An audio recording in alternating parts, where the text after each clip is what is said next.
Ikapitong wika. Ama, sa iyong mga kamay, ipinagkatiwala ko ang aking kaluluwa. Dahil sa hirap at pagod na dinanas ni Jesus mula sa mga kamay na nagpahirap sa Kanya, ang pisikal na katawan ay nanghina na at dulot ng pangungutya, paghamak at pag-iwan sa Kanya ng mga tagasunod. Tanging sa Ama lamang siya humugot ng lakas at tiwala.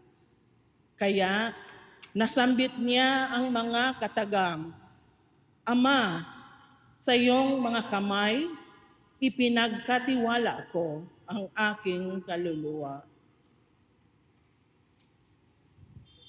Ako ay magbabahagi tungkol sa aking karanasan kung paano tinugunan ng Poong Jesus ang aking kahilingan noong ako'y lubos na nagtiwala sa Kanya. Noong 2005, ako po ay hindi nakabawas ng 15 araw, 15 days. Hanggang sa sumakit na ang aking tiyan at magdesisyon na kami na ipa-check up na ako sa Zamboanga. Ang expectation ko po ay yung normal na check-up lang. Pero ang gusto ng doktor ay agad ako ay makapag-endoscopy. Napakamahal po ng endoscopy. So sabi ko, Dok, wala na bang ibang paraan? Kasi magkano lang naman ang dala kong pera that time. So first, ipina-ultrasound niya ako ng upper and lower, kidney, urinary tract, at saka bladder kung ano yung nakabara. At binigyan niya ng mga gamot. Pag-uwi ko, sumasakit pa rin ang tiyan ko. At doon nagsimula na po akong ma-depress at nagkaroon na ng anxiety. Hindi na ako makatulog, mahirap nang matulog. Hanggang sa nirecommend ng doktor na ako ay magpa-barium enema. Maalala ko ng panahon na yun, ay may nagbigay sa akin ng pamphlet ng Divine Mercy. Nagsimula akong magdasal ng taimtim dahil nga depressed na ako. At anxiety, maliban sa physical pain na nararamdaman ko, kailangan kong uminom ng para hindi ko maramdaman yung sakit ng tiyan ko. Minsan may magsasabi pa sa akin na alam mo yung mga ganyan na cases ay cancerous yan. Ganon daw ang symptoms. So doon, binabasa ko yung pamphlet at nagdarasal ako. Binabasa ako that really shocked me most. That when we pray, we really have to have a complete trust. Yun ang pinanghawakan ko. So ipinagpatuloy ko ang pagdasal at inialay ko sa Kanya ang lahat. Ang panalangin ko ay di lang minsan, hindi maraming beses sa isang araw.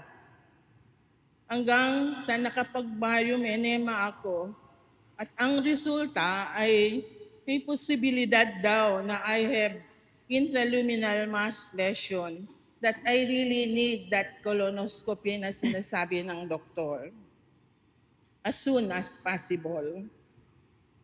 So wala akong choice, hindi manalig sa Diyos.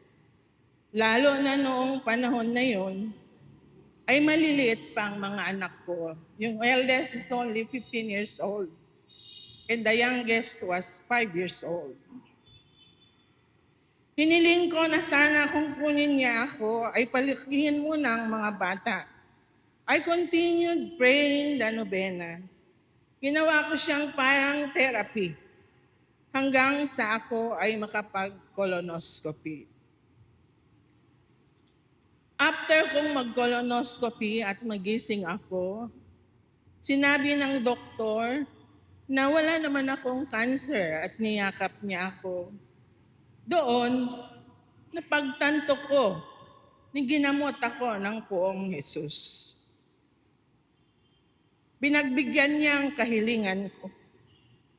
Ganun man ang resulta ng colonoscopy ko ay pinagpatuloy ko pa rin ang pagdasal at pananalig kay Jesus. Fast forward in 2007, nagkaroon ng reproductive cancer ang sister ko. And after more than just a year, she died. Then in 2017, nagka-cancer na naman yung isa ko pang kapatid. Nawala siya in less than 6 months. So sa loob-loob ko, naniwala talaga ako.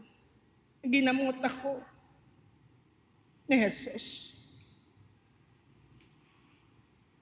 Pinagbigyan niya ang kahilingan ko.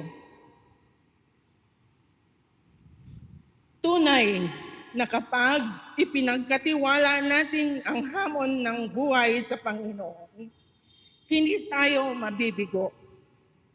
Nangako din ako sa Kanya, isang araw, ipapaalam ko sa iba na ipinagaling niya ako. So, noong nilapitan ako at sinabi na mag-share ako ngayon, sa isip ko, ito ay pagkakataon din na binigay niya, siguro upang tuparin ko yung pangako kong yun. Lastly, I can say that prayer is a strong weapon to carry on all the struggles that we encounter. Magdasal at manalig tayo sa Kanya. Ang nobina ng Divine Mercy ay magsisimula po sa araw na ito. Salamat, Lord Jesus. Maraming salamat din sa inyong lahat.